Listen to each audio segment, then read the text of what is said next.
Good morning, and thank you for waking up with Edie Darling.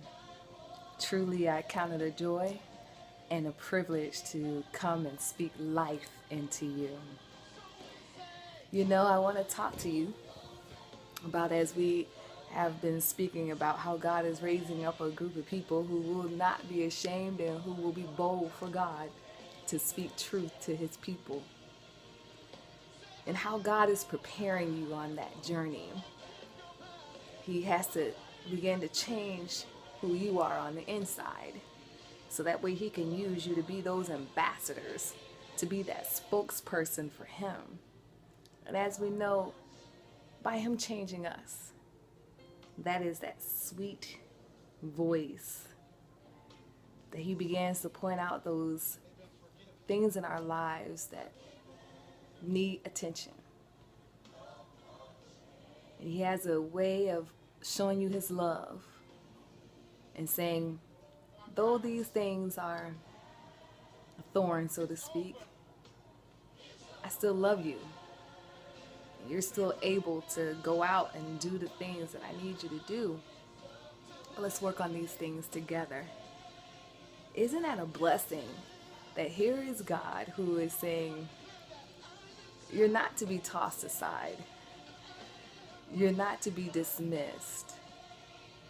But I love you enough that I'm willing to work with you. And let's work together to make these things happen. But you got to be willing to want to make these things happen. Now, I'm not going to tell you, as I've said to you before, that this journey is going to be easy, because it's not. You're going to be tested and you're going to be tried. Jesus was tried. He was tested. He was tempted by the enemy.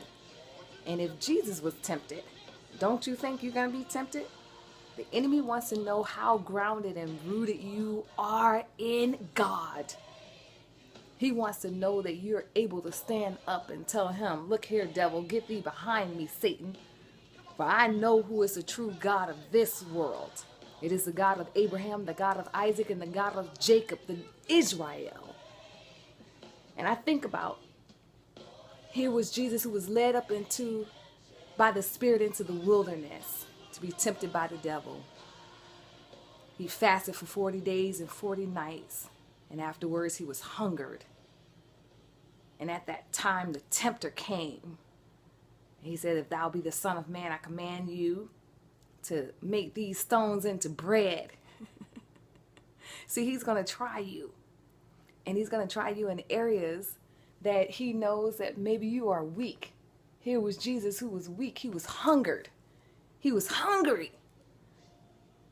He knew his needs at that time, the enemy did.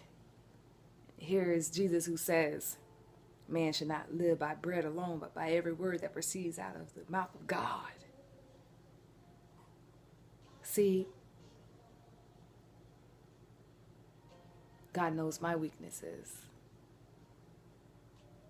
And I've said to God, remove them. I don't care what it is. Help me that I might be better for you. Because I want to be a true example, and you want to be a true example for God. The enemy is going to point out your faults, don't get me wrong. He's going to say, wait a minute, aren't you the person who used to do this? Aren't you the person who used to do that? Yeah, but thank God that God changed me. Thank God God delivered me. Thank God God is working on me in that area. Thank God that I serve a mighty God who, yeah, he sees my faults.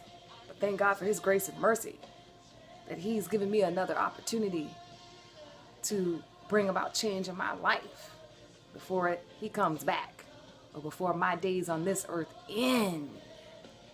I want to serve him to the fullest. And that's what I'm telling you to do right now.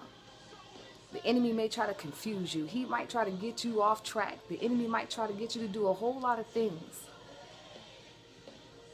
to get you in a state of confusion. But there is no confusion in God. Take a leap of faith. If God is putting an unction inside of you to do something, take a leap of faith to believe.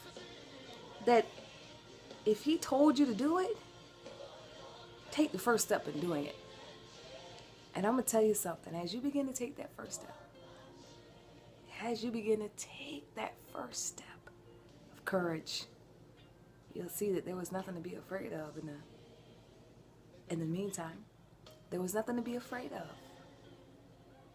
See, fear is not to be, there is nothing to be afraid of. Fear is only that keeps you from your destiny. Your destiny is calling. Walk into it. I speak peace and blessings to you, my friends. Peace and blessings.